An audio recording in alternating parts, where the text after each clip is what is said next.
In a post-apocalyptic world devastated by a deadly new virus, a hardened survivor and a young girl he once saved must navigate dangers both human and feral as they search for safety and hope. It began with a chilling emergency broadcast. A mysterious virus had emerged at an airport, turning people into zombies, uncontrollable monsters. Chaos erupted almost instantly, and within months, the infection had spread across the globe. Infected humans, now called ferals, became savage beasts. Attempts to enforce quarantines backfired as angry citizens protested for feral rights, leading the army to occupy cities and spark even more violence. One afternoon, every TV channel went down. Abigail and her brother received a call from their father, a pilot. He promised he was busy helping evacuations and assured them they would be safe with their mother. But safety was an illusion. A noise upstairs sent the family fleeing, only for a feral to attack their mother outside when they were about to enter the car. Abigail hid under the car, helplessly watching her mother and brother get savagely attacked. A siren scared the feral away, but the horror wasn't over. Abigail's mother, now infected, turned to attack her own son. Abigail sobbed. Her mother turned her attention toward her, only to be shot down by a man named Jack, who had arrived just in time. Abigail clung to him, the only thing she had left. When her brother started turning too, Jack made her close her eyes before ending his suffering. 10 years later, the world had fallen into ruins. Nature reclaimed the cities, and the few surviving humans lived like ghosts. In the wild forests, a teenage Abigail hunted alongside Jack. He had trained her well. She could drop a deer with a single shot. That night, as they camped under the stars, a tripwire alarm jolted Jack awake. He found fuzz snagged in the wire, a bad sign. Moments later, a feral appears from the trees. Jack shot it down and quickly realized more would follow. He and Abigail fled into the darkness. For days, they traveled cautiously. One afternoon, they spotted a lone man fighting off a feral near a car. Abigail tried to help but fired too soon, accidentally hitting the man as well. Jack finished off the creatures and took the dead man's shoes. When a radio in the car crackled with voices trying to reach the driver, Abigail wanted to warn them. Jack coldly ordered her to leave it. Survival came first. Their decision came too late. Vehicles pulled up around them, and a group of survivors, guns drawn, accused them of murder. As tensions flared, Jack and Abigail disarmed two attackers, ready for a bloody standoff. A pregnant woman, Megan, stepped forward to calm things, but before anything could be resolved, the horses panicked and the feral horde struck. Gunfire ripped through the night. Jack and Abigail fought tooth and blade, but the other survivors, unused to close combat, fell one by one. A Molotov exploded, throwing Jack back. Megan's husband, David, survived a feral attack, and together the survivors, what little remained, escaped in a car. The massive feral that led the horde, enraged by the death of his mate, roared a promise of revenge. As they fled, Megan revealed they were searching for a riverside colony. She was 35 weeks pregnant. Soon, the car broke down. With no choice, they continued on foot, reaching an abandoned town where they camped for the night. Megan offered food, but Jack and Abigail only trusted what they hunted. The couple explained the colony had doctors and supplies, but Jack refused to join them. He was certain the horde would keep coming. Later, Abigail confronted him. Maybe, she argued, this colony would be different. Jack refused to believe it. In the middle of the night, the horde found the destroyed car and picked up their trail. Meanwhile, Jack shared a rare moment of honesty with David, telling him he always carried a bullet for himself in case he got infected. They bonded over past tragedies, and Jack, against his better judgment, agreed to help them reach the colony. The next morning, Abigail fought off a feral ambush, and the group hurriedly escaped. Abigail remembered a nearby civil airport where her father once kept a plane. Despite Jack's warnings, the group voted to go there. They found the airport abandoned, except for one old hangar. Inside, miraculously, a small plane waited. David, with mechanical skills, set to work repairing it as the horde closed in. Abigail found an old photo of her and her father and placed it gently back on the wall. As the ferals stormed the airport, David jump-started the plane manually while Jack fought to hold them off. Abigail struggled with the controls but managed to get the plane moving just in time. A feral clung to the side. Jack shot it off, and they soared into the sky. But victory was short-lived. The plane's engine sputtered and failed, forcing a crash landing in the woods. Thankfully, they survived with only minor injuries. Nearby, they found a deserted train station and took shelter. Jack admitted to Megan that she reminded him of his wife, a woman he'd lost early in the apocalypse after she watched him kill her infected family. She had taken her own life soon after. Meanwhile, David hid a terrible secret. The infection was already in him. He had been bitten during the last attack. The next day, Jack discovered David's secret. He confronted him, offering a choice: he either confessed to Abigail and Megan, or Jack would end it himself. David asked for time.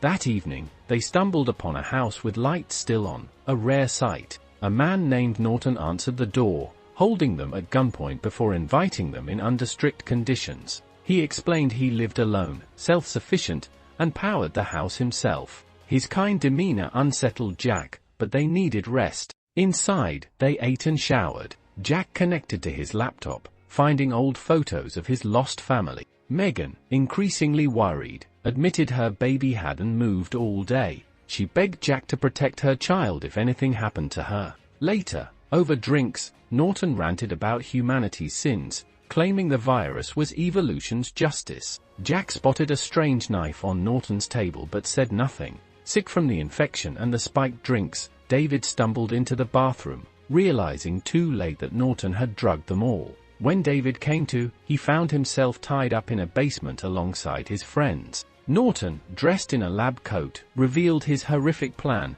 He was experimenting on the infected. His own feral wife, locked in a cage, was part of his sick experiments. Using a strange device, a high-frequency emitter, he could control ferals like puppets. Norton unleashed his wife to attack the group. David, halfway transformed but not fully gone, fought back and broke free. He smashed through the ropes, allowing Jack to grab a gun and force Norton to flee. The group scrambled upstairs, locking the basement door behind them. Norton hacked at the door with an axe while Jack gathered their supplies and Abigail stole his car keys. Outside, Megan's water broke. The baby was coming. As they raced toward Norton's car, Jack prepared to shoot David, but Abigail and Megan begged him not to. With no time to argue, they fled into the night, and Norton stood in the doorway, watching his wife howl from her cage. As Jack sped down the dark road, Megan groaned in pain. Her contractions were getting stronger.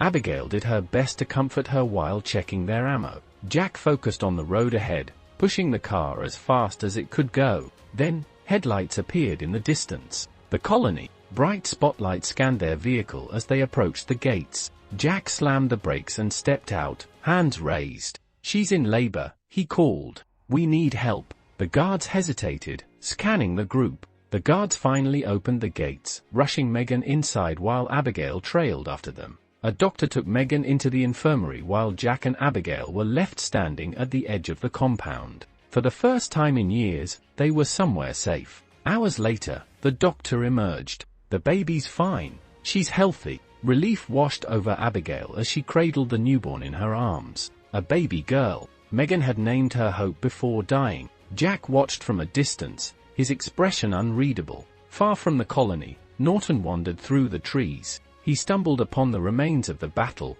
bodies strewn across the ground, blood pooling in the dirt. Then, he saw them. The ferals. The massive feral, the one who had led the horde, was still alive, standing among the dead. Its twisted, monstrous face turned toward Norton. Slowly, Norton lifted his device. He pressed the button. The feral snarled, but instead of attacking, it tilted its head as if listening. Norton smirked. He had found his revenge. At dawn, Abigail walked along the colony's docks, finally feeling at peace. She had even started bonding with some of the teenagers, who invited her to a small gathering that evening. Meanwhile, Jack remained on edge. He didn't trust this place. He had seen too many colonies fall. That night, while others laughed and drank, Jack spoke with the colony's leader. The man revealed a dark truth: if the colony was ever overwhelmed, they had one final defense, a detonator that would destroy the entire settlement. A last resort.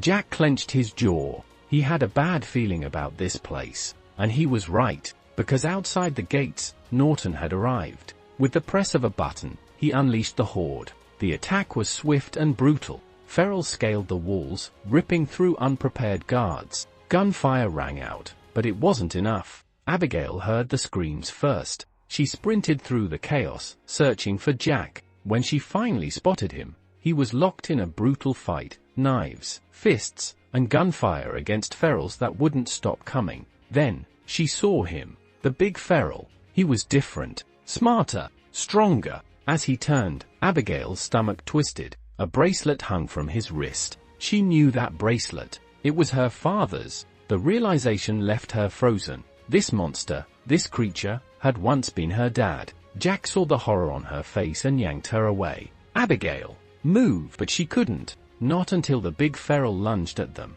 Abigail's heart pounded. Then she heard something else, an explosion. Someone had detonated the failsafe. Flames roared behind them as Jack and Abigail ran toward the hidden escape tunnel. Survivors poured inside, but some didn't make it, torn apart before they could reach safety. Inside the tunnel, Roderick, the teenager who had shown Abigail around, held the detonator. "I have to blow the bridge," he said. "We can't let them follow." She raised her gun, hand steady. She waited. When the big Ferrell lunged, she fired. The bullet hit only him, sparing Jack. For the first time, she had taken the shot at the right moment. Roderick hit the detonator. The tunnel collapsed. The survivors stood on the dam, looking at what remained of their home. Smoke still rose in the distance. Jack had spent years running, years believing no place was worth fighting for. If you enjoyed this video, please smash that like button and subscribe for more videos like this. Also drop your favorite movie in the comments.